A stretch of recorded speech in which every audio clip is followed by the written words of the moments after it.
हाँ तो नमस्कार बच्चों, डिराज ऑनलाइन क्लासेस में आपका स्वागत है। कैसे हैं आप लोग? आशा करता हूँ बहुत अच्छे होंगे। बच्चों, उम्मीद है कि आप लोग अपनी तैयारी बहुत अच्छी मेहनत के साथ और लगन के साथ कर रहे होंगे बच्चों, क्योंकि आप लोग का एग्ज़ाम बहुत ही निकट आ चुका है, जिसमें मात्र 3 से 4 महीने का समय ही बचा हुआ है।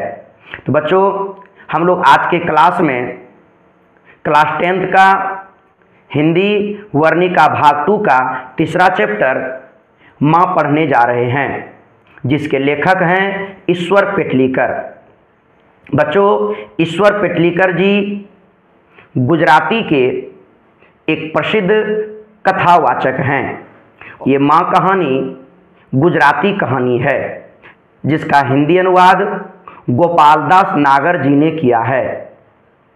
बच्चों, ईश्वर पेटलीकर जी का प्रसिद्ध उपन्यास काला पानी है और इनका प्रसिद्ध कहानी खून की सगाई है।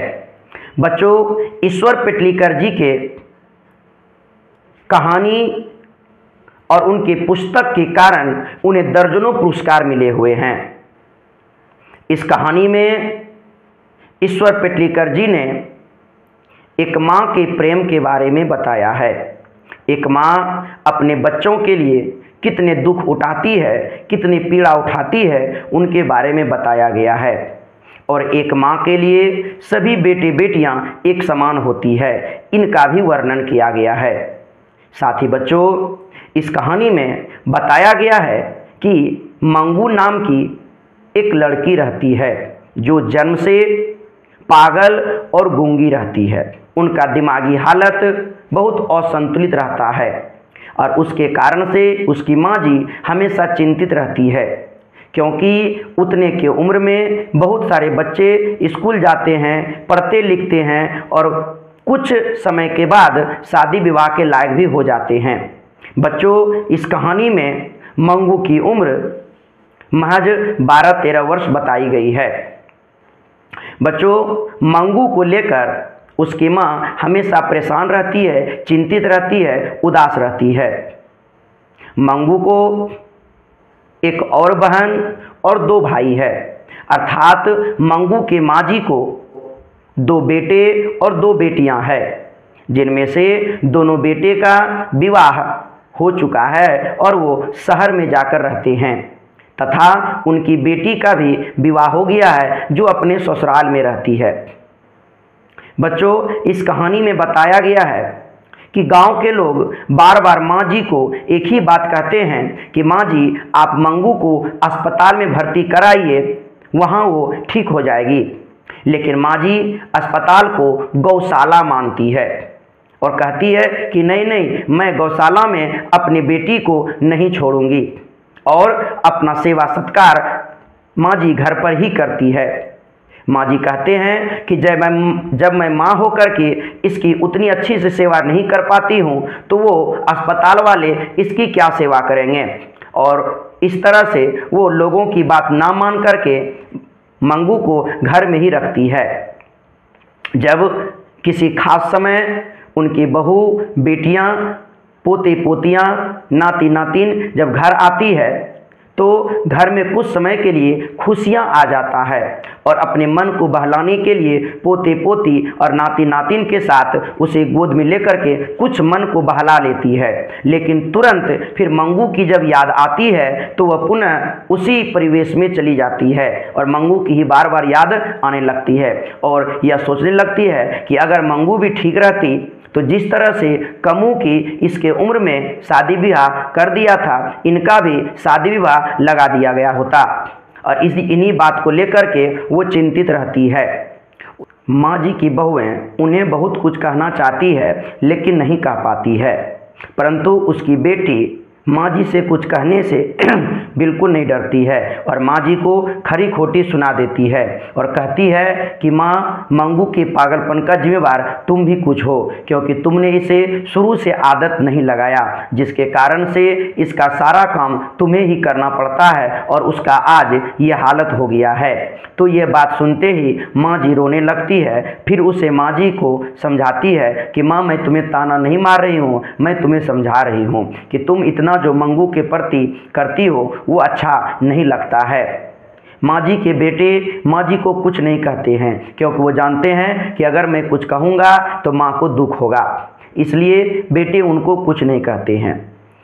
बच्चों, इस कहानी में बताया गया है कि माँ जी को एक ज्योतिषी बताते हैं कि माँ जी, आपकी मंगू आने वाले अगहन महीने में ठीक हो जाएगी, अर्थात उसका पागलपन ठीक हो जाएगा। तो माँ जी के मन में एक आशा की किरण जागृत होती है कि आने वाले अगहन के महीने में मेरी मंगू अच्छी तरह से ठीक हो जाएगी और माँ जी अगहन महीने का इंतजार करने लगती है।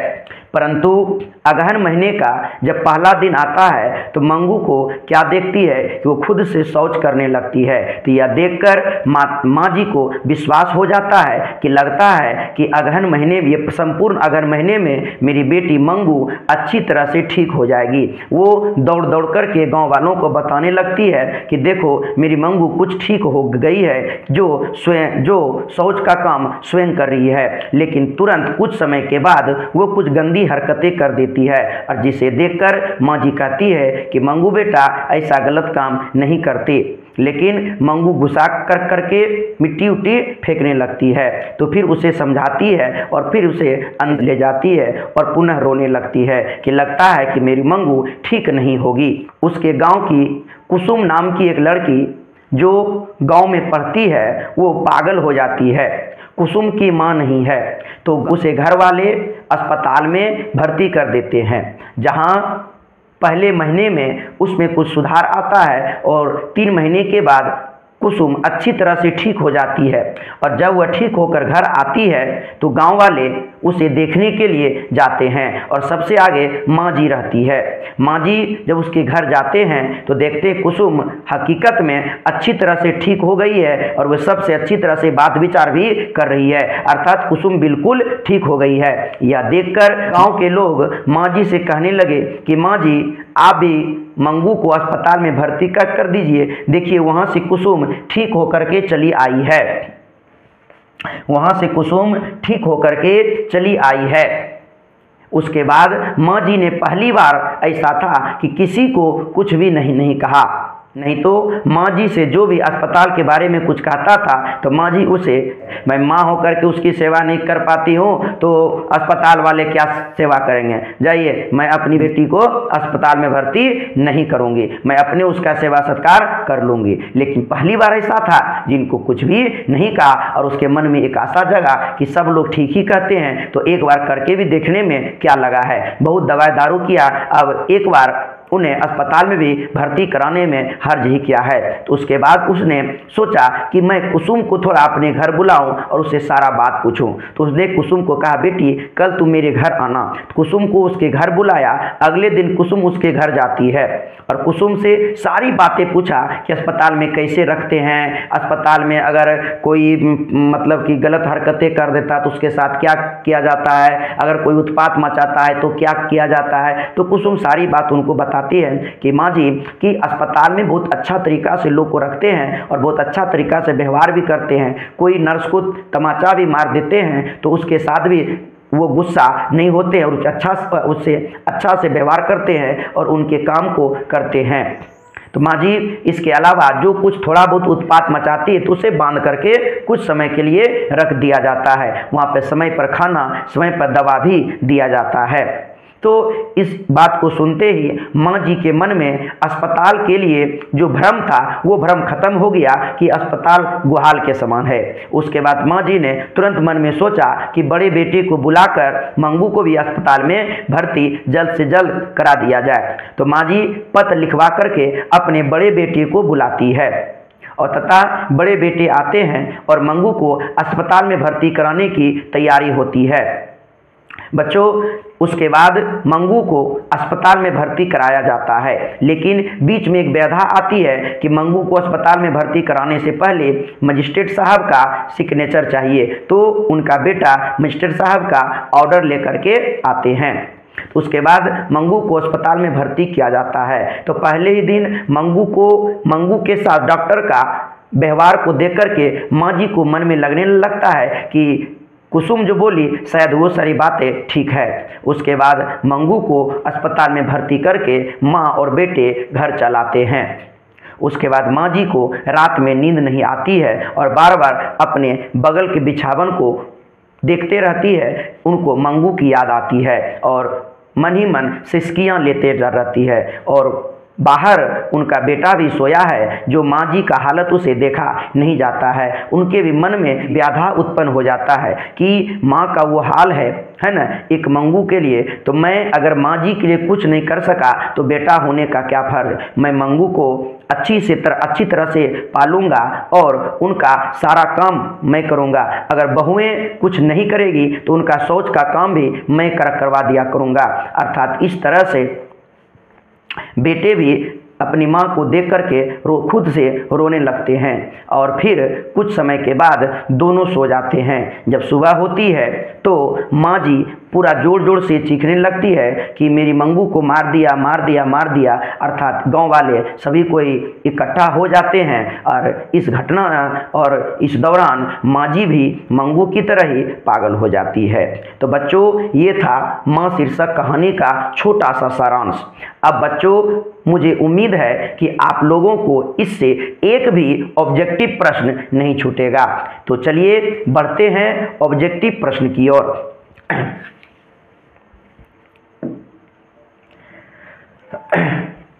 बच्चों कहते हैं पेड़ की टहनी पर बैठा पंछी कभी टूटने से नहीं डरता है।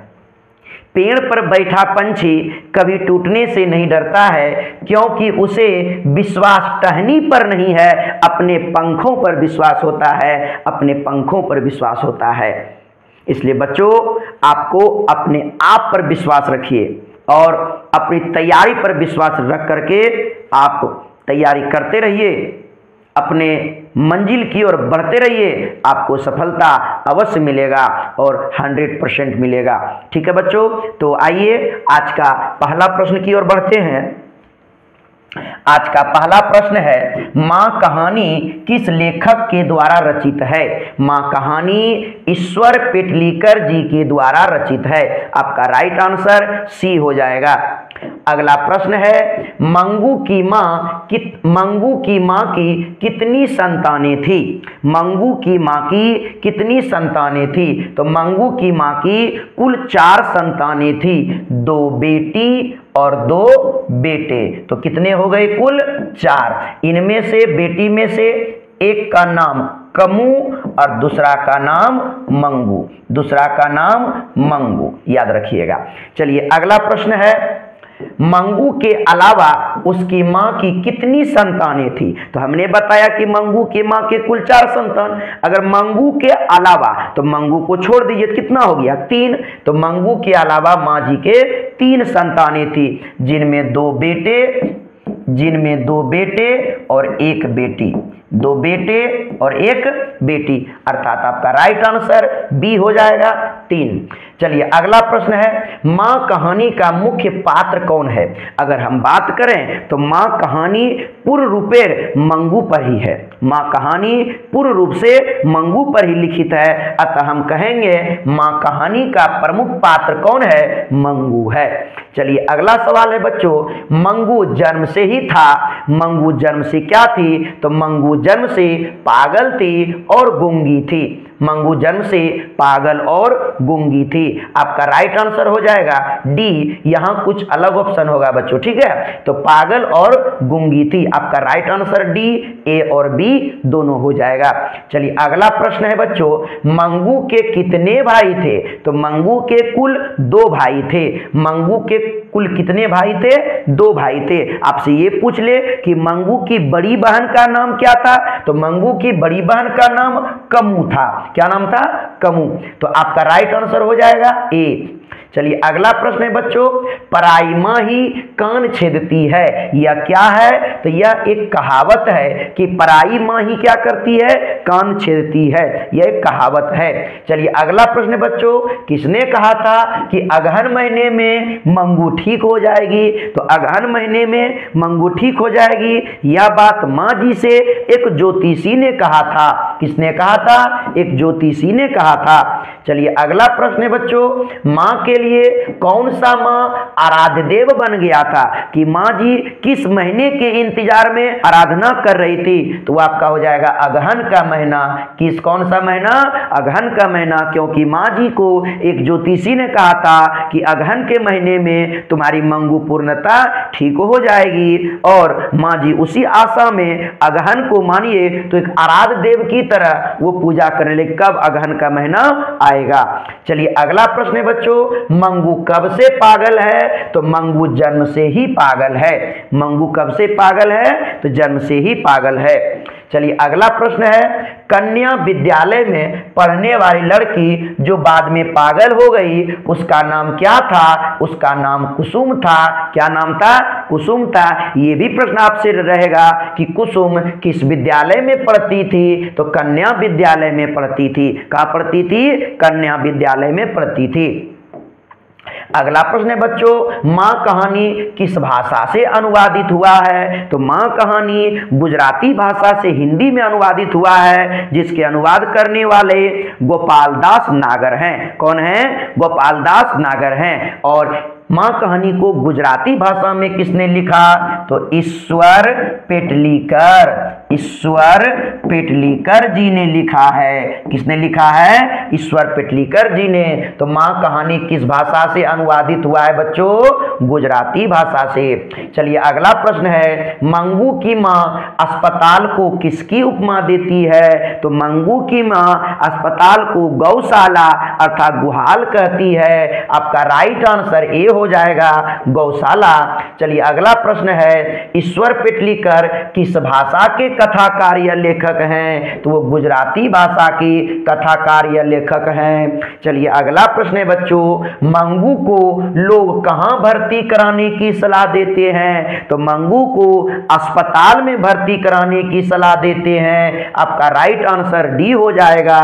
चलिए अगला प्रश्न है बच्चों, मंगू की प्राकृतिक मौत को माँ क्या मानती है? माँ कहती है कि अगर मंगू की मौत प्राकृतिक हो तो मुझे भी छुटकारा मिल जाए, लेकिन मंगू को जानबूझ करके मौत के मुंह में धकेलना ये अच्छी नहीं लगती है। तो आपको आपका राइट आंसर क्या हो जाएगा? छुटकारा हो जाएगा कि माँ जी मंगू के प्राकृतिक मौत को क्या मानती है? छुटकारा मानती है। चलिए अगला प्रश्न है बच्चों, मंगू की बड़ी बहन का क्या नाम था? मंगू की बड़ी बहन का नाम कमू था। क्या नाम था?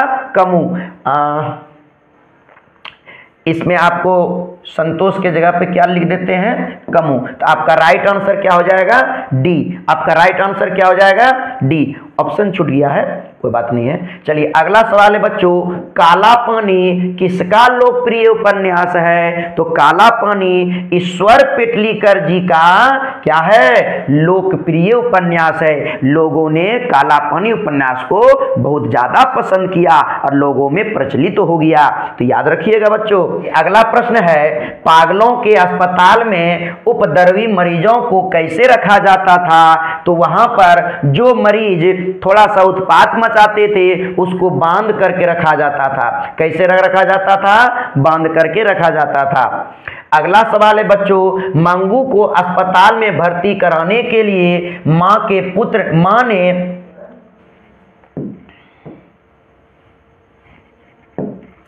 अगला प्रश्न है बच्चों, मां को अस्पताल में भर्ती कराने के लिए ओ तरीके गलती हो जा रहा है रे गुलुआ। अगला प्रश्न है, मंगू को अस्पताल में भर्ती कराने के लिए मां के पुत्र ने किसका ऑर्डर प्राप्त किया था? तो मजिस्ट्रेट साहब का ऑर्डर प्राप्त किया था। किसका ऑर्डर प्राप्त किया था? मजिस्ट्रेट साहब का ऑर्डर प्राप्त किया था।